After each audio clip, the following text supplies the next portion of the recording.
Halo Wir, kita lanjut bahas cerita Ishura lagi. BTW, sedikit info ya. Untuk cerita Ishura itu, timelinenya maju mundur. Jadi untuk urutan peristiwanya, agak searah sama episodenya. Contohnya, pas pertarungan antara Roskley dan Gilnes, itu terjadi setelah loyalis kerajaan lama berperang melawan tentara goblin milik Hiroto dan Shigita Shogi. Untuk preview di part sebelumnya, kita sudah diperlihatkan bahwa Hiroto berhasil bersekutu dengan kota Okahu dan membantu Aureatia mengalahkan loyalis kerajaan lama. Di sisi lain, diperlihatkan juga kisah pertualangan Perti pertama saat melawan Raja Iblis sejati. Kali ini, kita lanjut ke part 25. Di part ini, akan menceritakan tentang para sura yang telah memasuki panggung utama, yaitu Aureatia. Sebelum lanjut ke ceritanya, jangan lupa subscribe Wir, biar nih channel bisa tembus 1000 subscriber. Oke, makasih buat yang udah subscribe. Kita langsung ke ceritanya. Di Danau Es Igania, Lukonoka masih tenang menunggu kabar dari Hargen. Dia berharap suatu saat nanti akan ada seseorang yang bisa dia lawan dengan serius. Di sisi lain, tepatnya di kawasan bangsawan di kota Aureatia, Krafnir dan Tu sedang berjalan di sana untuk menemui salah satu dari 29 pejabat Aureatia. Pejabat itu bernama Flynn Suda, si pertanda. Dia adalah menteri yang mensponsori Krafnir dalam turnamen 6 arah. Krafnir dan Flynn Suda mendiskusikan soal slot yang dimiliki Flynn Suda. Krafnir menyarankan Flynn Suda untuk mengganti dirinya dengan Tu dalam turnamen itu.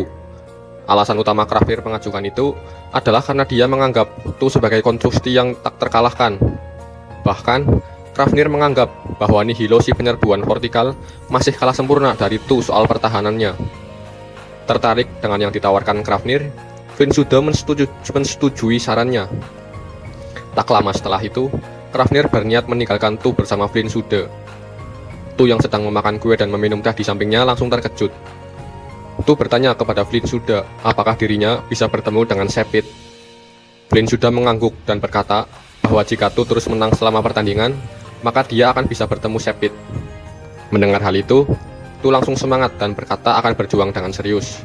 Krafnir yang melihat hal ini tersenyum masam karena tahu bahwa Flynn Suda bukanlah orang yang percaya pada teman lama seperti Krafnir ataupun kekuatan para pahlawan. Flynn Suda hanya percaya pada kekuatan finansial. Alasan dia mencari kandidat kuat yang tak tertandingi juga untuk memaksa faksi lain merayu dia sebagai sekutu. Di sisi lain, di aula pertemuan pusat, Roskley sedang melakukan pertemuan dengan para pendukung utamanya. Mereka mendiskusikan tentang anak berambut abu-abu yang memanfaatkan loyalis kerajaan lama untuk masuk ke turnamen kerajaan dan memaksa mereka untuk menerima kota bebas Okahu. Menteri ke-28, Antelsi Aligman, menentang keputusan itu dan menganggap bahwa menerima tuntutan Okahu akan sangat beresiko. Selain itu, Jenderal ke-9, Yaniegis, juga menentang keputusan menerima Okahu. Dia adalah jenderal yang ditugaskan untuk mengawasi Jenderal Dan saat di perbatasan utara. Namun, diskusi terus berlanjut dengan Roskley sebagai pengatur diskusi. Hingga akhirnya, mereka semua setuju untuk memberikan kewarganegaraan pada tentara Okahu. Jelki berencana akan menekan keuangan Okahu sebagai imbalan karena membiarkan mereka menyusup ke jantung negara mereka. Roskley menganggap keputusan ini cukup menguntungkan. Selain itu, selama mereka bertarung di Aureatia, mereka tidak akan memiliki kekuatan dari orang-orang di pihak mereka. Di dalam aula pertemuan yang sama, ada seseorang yang membentuk plot berbeda berdasarkan tindakan kota bebas Okahu. Dia adalah menteri keempat, Kaete si meja bundar. Dia telah memutuskan kandidat yang akan disponsorinya, Mestalestil si kotak pengetahuan yang putus asa. Dia menerima panggilan radio dari Kiazuna. Kiazuna memanggil Kaete karena dirinya dan Mestalestil sedang dikepung oleh pasukan Aureatia. Kaete memberitahu Kiazuna untuk jangan melukai siapapun. Akan merepotkan untuk sponsori Mestalestil jika dia membunuh pasukan Aureatia. Kaete segera pergi menemui Kiazuna di perbatasan Aureatia. Di sisi lain, di dalam puncak menara Aureatia saat dini hari, Pesianop menemui Alus yang sedang berada di sana. Pesianop menyapa Alus yang pernah ia temui saat di labirin pasir. Alasan Sianop datang menyapa karena dia menerima informasi soal kematian Raja Iblis sejati dari Alus. Namun, Alus tidak begitu memperdulikan Sianop. Mereka berbasa-basi sebentar dan kemudian Sianop berniat pergi. Saat akan pergi, Sianop bertanya, "Ada satu hal yang ingin kutanyakan sebelum aku pergi. Kamu tahu kalau Raja Iblis sudah mati, bukan?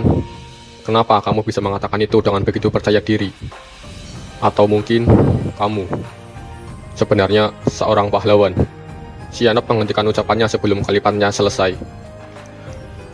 Di kota tua Aureatia, Torowa yang tidak memiliki kewarganegaraan resmi tinggal di sana. Torowa membantu menarik kargo di kota itu. Saat sedang di tengah kota, sebuah kelompok berbahaya telah muncul. Sebuah kekuatan besar dilengkapi dengan busur panah dan pedang pendek dan palu dan dengan kedua kereta di belakangnya. Mereka adalah kelompok guild bernama Sun Conifers. Mereka berencana menyerang Torowa yang dianggap membuat takut para warga di kota itu. Namun, Michiel sedang berada di sana dan mencoba menghentikan tindakan mereka. Para anggota Sun Conifer mengabaikan Michiel dan berniat merampas senjata ajaib Torowa. Michiel yang geram menunjukkan bahwa dirinya adalah salah satu dari 29 pejabat Aureatia. Namun, para anggota Sun Conifer tidak takut. Rupanya, mereka didukung oleh salah satu kandidat pahlawan. Tak tahan dengan tindakan para anggota Sun Conifer, Michiel bergerak dan menyerang mereka. Dua orang mengalami patah bahu setelah menerima serangan Michiel. Tak terima dengan tindakan Michiel tadi, para anggota yang lain menyerang Michiel secara bersamaan dengan senjata mereka. Namun, tindakan mereka dihentikan oleh Torowa dengan Shellfax si pedang jahat. Pecahan pedang Shellfax terbang menepis serangan para anggota Sun Conifer itu. Melihat kekuatan pedang ajaib untuk pertama kalinya tepat di hadapannya, Michiel tertawa. Para bajangan itu menghilang satu demi satu dan diam-diam kembali lagi ke jalan kota tua. Di bagian lain di kota itu, seorang leprechaun berdiri mengawasi Torowa. Dia adalah Kuro yang berhati-hati. Di sampingnya, berdiri seorang wanita elf dengan mata yang ditutup berban. Dia adalah Lena si buram. Melihat Lena yang mendekatinya dengan membawa senjata tersembunyi, Kuro berkata, "Apa yang kamu inginkan? Apakah kamu perlu bertanya? Apakah kamu merasa ingin kembali lagi? Kembali ke Obsidian Age kan? Kalau begitu, rumor kalau pemimpinnya sudah mati itu bohong." Kuro melirik dan mengawati Lena, kemudian berkata kembali, "Jadi itu tidak bohong. Siapa Obsidian sekarang? Nona Linaris? Mengerti. Itu lebih baik." "Kuro, hentikan itu. Sejujurnya, itu menyeramkan. Seperti yang kamu katakan, Obsidian Age masih hidup. Untuk melanjutkan kepemimpinan yang diwarisinya, Nona muda dengan sungguh-sungguh menjaga organisasi. Saat ini, kami membutuhkan kekuatanmu, kekuatan orang terkuat di Obsidian Age." Kuro tersenyum sinis. "Ya, kalau begitu, kamu pasti sedang dalam masalah. Jika tidak, kamu tidak akan menanyakan pertanyaan yang sudah tahu jawabannya. Meski begitu, sebagai mantan kawan kita, juga untuk jangka waktu tertentu, kamu harus memenuhi kewajibanmu, bukan? Kedepannya, Obsidian Age akan membuat langkah strategis di Aureatia. Orang yang mengetahui pergerakan kami sejak awal adalah kamu, Kuro. Dan kamu khawatir jika saatnya tiba, aku akan membocorkan informasi itu ke organisasi lain, bukan? Jangan khawatir, aku tidak berencana bergabung dalam faksi manapun." Rupanya, kejadian saat badai partikel merupakan rencana dari Obsidian Age. Pasukan Aureatia yang menembak Kuro juga merupakan tentara milik Enu yang diperintahkan untuk membunuh Kuro. Kuro menyadari dalam dibalik ini semua adalah Obsidian Age. Kuro menanyakannya langsung kepada Lena. Mencoba menutupi fakta yang ada, Lena tersenyum tipis dan berkata, "Aku tidak tahu." Kuro mengerti arti dibalik kata-katanya. Reaksinya tidak membenarkan atau menyangkal apapun. "Benar, Nona Linaris tidak akan mengirim seseorang yang mengetahui detail operasi itu kepadaku secara sengaja. Selain itu, meskipun tebakanku melenceng, kamu juga tidak bisa mengatakan dengan pasti, karena kamu tidak mengetahui operasi rahasia tersebut." Singkatnya, Kuro menolak ajakan dari Lena. Lena memanggil Kuro saat dia berbalik untuk pergi. "Apakah kamu masih berencana untuk tetap tinggal di Aureatia?" "Jangan khawatir, saya tidak akan lama di sini." Di sisi lain, di sebuah rumah besar di dalam hutan, ada seseorang yang mendengarkan percakapan Kuro dengan Lena. Dia adalah pemimpin guild mata-mata terbesar di negeri itu, Linaris si Obsidian. Di sampingnya adalah seorang wanita tua leprechaun, Frey si bangun. Frey adalah seorang veteran di guild Obsidian Age. Dia juga orang yang mengusulkan untuk memanfaatkan badai partikel untuk membunuh Kuro. Frey mewaspadai Kuro yang memiliki kemampuan kewaskitaan. Belum lagi, Kuro telah diberi vaksin anti-vampir yang membuatnya sulit dikendalikan. Dengan kemampuan Kuro yang sekarang, dia bisa saja melihat semua pergerakan Obsidian Age. Vampir yang menularkan penyakit melalui udara mampu menempatkan makhluk hidup apapun di bawah kendalinya hanya dengan mendekati mereka. Selama kebenaran tentang dirinya tidak diungkapkan kepada siapapun, kekuatan super Linaris tidak terkalahkan. Dari sudut pandang lain, Kuro yang berhati-hati, yang mampu melihat setiap rahasia apapun, adalah musuh alami dari kekuatan ini. Dengan kedua tangan tergenggam erat di pangkuannya, Linaris bergumam. Tuan Kuro berkata bahwa dia tidak akan mencoba mengganggu kita. Jangan khawatir, Nyonya. Saya akan bertanggung jawab dan membunuh Kuro. Saya tidak dapat membuat Anda terkena bahaya sekecil apapun kemungkinannya. Saya curiga, mengingat karakter Kuro, itu bukanlah benda atau informasi yang digunakan Aureatia untuk menahan Kuro. Tapi, kemungkinan besar adalah seseorang. Dalam hal ini, saya berjanji akan mengendusnya dan mengendalikannya. Tidak. Tolong jangan lakukan itu, demi kami. Kami gagal membunuhnya sekali sebelumnya. Tidak ada tindakan lebih buruk yang dapat kami lakukan untuk memperburuk hubungannya dengan organisasi kami. Nona Fry, kami yakin dia telah mendapatkan kembali kewaskitaannya. Aureatia setidaknya tidak mengetahui fakta itu. Saya yakin mereka masih percaya bahwa mereka dapat mempertahankan cengkramannya dengan erat. Dan pada akhirnya, Aureatia akan menemukannya di luar kendali mereka dan menghancurkan dirinya sendiri. Itu benar. Obsidian Ash, sebuah organisasi yang mengambil tindakan licik dari bayang-bayang, merencanakan kemunduran era ini. Inti mereka tersembunyi di balik banyak lapisan rahasia. Namun, Kuro yang berhati-hati tahu bahwa inti tersebut hanyalah seorang gadis lajang. Di sebuah ruangan kecil yang tampak seperti tempat pengakuan dosa, terlihat dua orang yang sedang berbicara. Mereka adalah Kuse si bencana berjalan, dan seorang pendeta bernama Makure si permukaan danau langit. Mereka mendiskusikan tentang turnamen 6 arah. Pendeta itu mengkhawatirkan Kuse yang ikut terseret skema dari pemerintahan Aureatia. Namun, dengan senyum kecil Kuse yakin akan kemenangannya. Hanya dirinya yang dapat melihat dan merasakan kehadiran Nastik, malaikat maut berwarna putih yang memiliki wewenang untuk melenyapkan makhluk apapun yang ada di hadapannya. Di sisi lain, Kuse penasaran akan pelaku pembantaian di Alimoro. Dia dengar bahwa pelaku pembantaian itu adalah seorang penjagal dari Ordo bernama Uhaxidiam. Lagi pula, Kuse tidak bisa membayangkan apa yang akan terjadi pada anak-anak saat Ordo mengalami kejatuhan. Dengan kemampuannya yang tak terkalahkan, Kuse berencana menyelamatkan anak-anak itu melalui turnamen ini. Di sebuah kota metropolitan besar tidak jauh dari Aureatia, di kota Gimena. Di tengah pepohonan pinggir jalan, ada sebuah muatan besar yang diangkut dengan kereta barang berat yang ditarik raksasa. Beberapa raksasa dikomandoi oleh seorang legenda dari Shin River State. Raksasa itu adalah Mele si Deru Cakrawala. Tepat di depannya, seorang gadis muda itu tidak bisa menahan rasa takjubnya. Dia adalah orang yang selamat dari reruntuhan kota Labirinagan, Yuno si Talon Jauh. Yuno melihat Mele saat akan pergi memberikan Soujiro buah Houghton. Yuno berpikir, apakah Soujiro mampu membunuh juara raksasa yang ada di hadapannya saat ini. Yuno tiba-tiba menyadari situasi di depan matanya. Sebatang pohon tebal di pinggir jalan tersangkut muatan gerbong barang yang berat, patah di dasarnya dan tumbang ke arah Yuno. Sebuah tangan raksasa meraih pohon itu. Dia dengan santai meletakkan kembali pohon yang patah itu ke tempatnya di seberang jalan. Yuno telah berhenti bergerak sambil menatap tercengang melihat kepergian tim transportasi. Tiba-tiba, dia mendengar suara seorang gadis muda memanggilnya. Nona, Houghtonmu. Mereka terjatuh dari tas, apakah kamu baik-baik saja? Seorang gadis elf dengan jubah hijau menghampirinya. 3 buah Houghton yang dia kira ada di dalam tasnya terjatuh dan basah kuyup oleh lumpur akibat hujan kemarin. Gadis elf itu mendekati Yuno dan memberikan 3 buah Houghtonnya dari tasnya sendiri ke Yuno. Ini, ambillah. Hah? Tapi, aku tidak bisa begitu saja mengambil makanan dari seorang gadis yang lewat di jalan seperti itu. Tapi, melakukan perjalanan kembali ke pasar dari sini akan sangat merepotkan, bukan? Lagi pula, pohon itu bukan salahmu. Para raksasa itu sangat ceroboh dan menyebalkan, bukan? Sungguh, aku benci raksasa. Yuno tidak yakin kenapa, tapi gadis muda itu melontarkan senyum nakal padanya. Itu bukan sesuatu yang perlu dikhawatirkan, sungguh, karena aku bisa melakukan apa saja. Di sisi lain, di kota bebas Okahu, Shulk bertemu dengan Morio si Sentinel. Dia berniat mengakhiri kontrak kerjanya dengan kota Okahu. Alasan utama dia memutuskan itu adalah karena Shulk ditawari untuk ikut dalam turnamen kerajaan di Aureatia. Dia telah diberi slot kosong yang ditinggalkan oleh Kazuki Shinada Hitam. Morio yang mendengar itu menerima dengan terbuka tindakan Shulk. Saat saling berbasa-basi, Morio bertanya ke Shulk. Shulk si pemotong suara, kenapa kamu datang jauh-jauh ke Okahu?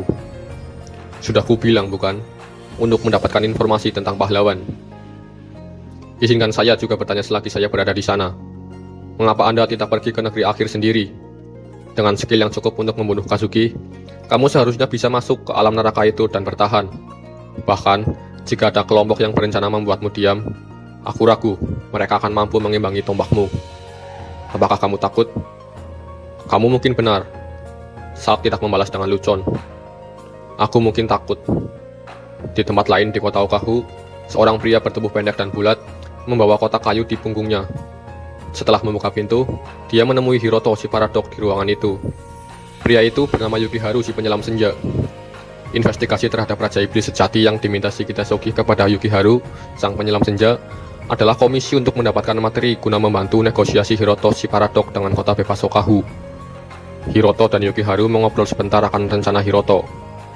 Yukiharu menyarankan Hiroto untuk mencari pahlawan sejati dan mengungkapkannya pada dunia. Dengan itu semua, rencana Aureatia akan hancur, dan Hiroto akan mudah menginvasi Aureatia. Namun, Hiroto menolak saran itu. Hiroto sudah memiliki rencananya sendiri, rencana di mana dia akan menyelesaikan semua masalahnya dengan cara yang menguntungkan semua orang. Saat ini, hampir sebagian besar para 29 pejabat kumpul pada rapat kali ini. Ke-16 kandidat pahlawan telah ditetapkan dan saat ini Aureatia sedang membahas hal ini. Gerase si pondasi peta menunjuk Hido untuk memperkenalkan kandidatnya. Mengangguk dalam pelan, Hido berkata, "Alus si pelari bintang. Kita perlu menjelaskan semua ini bukan? Seorang Wyvern yang sepenuhnya menaklukkan setiap labirin dan memenangkan setiap harta karun. Dan sebenarnya, langsung saja ke sini. Jika ada orang di luar sana yang benar-benar membunuh Raja Iblis sejati, pastilah orang seperti dia." Kandidat kedua, Menteri ke-11, Noptok si lonceng Crab School. Ah, ya, kandidat yang direkomendasikan Ordo, Kuse si bencana berjalan. Dia dikatakan telah membantai beberapa ratus musuh Ordo sebagai pembersih mereka. Ya, saya membayangkan dia akan memberikan hasil yang baik. Selanjutnya, Jenderal ke-25, Chayon si guntur langit. Oke, sekarang, sebagai permulaan, semua orang mengerti apa yang terjadi di sini kan? Poin utama dari kompetisi ini adalah apakah kandidat ini mengalahkan Raja Iblis sejati. Itu pasti Melee si Deru Cakrawala, juara yang menahan invasi Raja Iblis ke Sin River State dan mengalahkan badai partikel. Prestasinya berada pada level yang berbeda. Jenderal ke-27, Herdi si Kilatan Peluru, kandidat berikutnya. Biar saya perjelas, kisah tentang kota Labirinagan memang benar adanya. Sama dengan kisah orang di balik itu semua. Pahlawan tidak diketahui siapapun, pastilah dia adalah pengunjung yang baru datang ke dunia kita baru-baru ini, bukan? Maaf, Rosklai, tapi aku bertaruh pada Soujiro si pedang Willow. Kandidat keempat, Menteri ke-13, Enu si cermin jauh. Jeljilgra si jaring jurang neraka. Dulunya anggota Obsidian Ace. Saya yakin bahwa tanpa pembelotannya, penaklukan kami terhadap Reinhardt si Obsidian tidak akan berhasil. Cukup dengan memanipulasi benangnya dan tanpa menyentuh musuhnya, dia dapat mengikat, memanipulasi dan merobeknya. Sejauh yang saya tahu, dia adalah master terkuat bersama mereka di luar sana. Jenderal ke-10, Kiwel si bunga lilin, kandidat Anda. Pesianop si stagnasi yang tak ada habisnya. Baiklah, Nef si Nirwana, dari parti pertama, semua orang mengenalnya, bukan? Dia cukup kuat untuk membunuhnya. Tanpa menggunakan senjata apapun juga. Dia kuat. Pastinya jauh lebih kuat dari kekuatan penuhku. Selanjutnya, Menteri ke-17, Elea si Tak Merah. Kandidat saya tidak memiliki prestasi yang sama dengan kandidat lainnya. Tapi, dia adalah Ketua Guild Sun Conifer, Jiflarat si As Border. Setiap penduduk kota dapat membuktikan keahliannya. Kandidat yang paling cocok untuk melengkapi angka-angka tersebut. Ini adalah turnamen eliminasi. Misalkan, hal-hal seperti itu juga diperlukan. Jenderal ke-16, Novel si angin suram. Bagaimana dengan kandidatmu? Punyaku di sini bukan untuk mengisi angka. Itu sudah pasti. Rumor bahwa dia menghancurkan mereka yang bertanggung jawab atas pembantaian Alimoro dan pembunuhan Belka si getaran gempa. Semuanya benar adanya. Hak si diam. Ya, aku yakin aku akan bisa menunjukkan padamu sesuatu yang menarik bersamanya. Kalau begitu, kandidat ke-9 adalah yang ini. Menteri ke-7, Flynn Suda si pertanda. Manis kecil kutu. Dia manis sekali bukan? Gadis itu Dia dengan patuh mendengarkan apapun yang dikatakan olehku. Dia selalu ceria dan tersenyum. Oh, bodohnya aku. Kita sedang membicarakan kekuatan di sini, bukan? Yah, bagaimanapun juga, dia cukup kuat untuk tinggal di negeri akhir. Ho.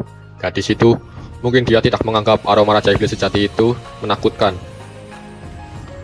Jenderal ke-22, Michiel si Plumset penusuk besi. Oke, tapi semua orang pasti sudah tidak asing lagi dengan nama Toroa yang mengerikan, bukan? Sejujurnya, menurutku, tidak ada orang yang perlu mendengar aku memperkenalkannya. Dia masih hidup dan berpartisipasi. Itu saja.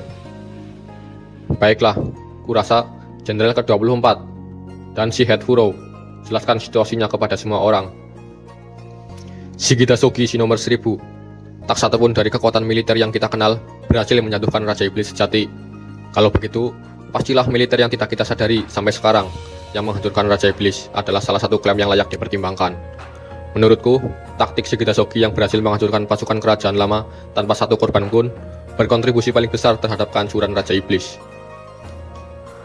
Aku sedikit kacau, tapi Jenderal ke-14, juga si penjara Halasi, kamu adalah orang terakhir yang kuharapkan bisa menemukan kandidat. Ya, wah, sejujurnya aku juga terkejut melakukannya. Ozonisme si Capricos, dia seorang Chimera. Aku tidak bisa memperkenalkannya seperti kalian semua, tapi dia benar-benar kuat, itu sudah pasti. Berikutnya, Menteri keempat, KT si Meja Bundar. Ya Pak, seperti yang kalian semua ketahui, Raja Iblis yang memproklamirkan diri sebagai Kiasuna Poros menyerah kepada Aureatia, membawa hadiah senjata yang menaklukkan Raja Iblis, Mestelextil si kotak pengetahuan yang putus asa. Saya sendiri telah melihat dan menjamin kinerjanya. Kali ini akan menghilangkan segala keberatan. Menteri ke-19, Hyaka si kabut panas. Anda selanjutnya. Salk si pemotong suara.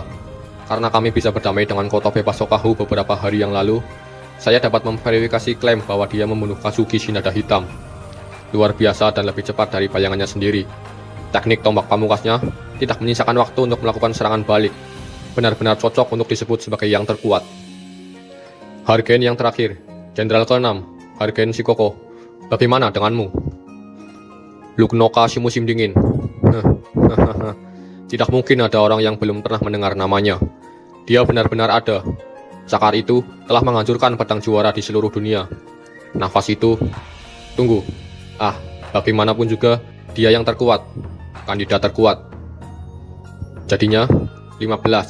Sekarang Rosklai. Saya Jenderal kedua Rosklai si mutlak. Tentu saja saya akan menang. Pameran 6 arah akan segera dimulai. Oke, part 25 berakhir di sini. Di part selanjutnya akan diperlihatkan para sura yang sudah berada di kota Aureatia dan list match up yang akan diselenggarakan. Terima kasih udah nonton sampai selesai dan sampai jumpa di video selanjutnya.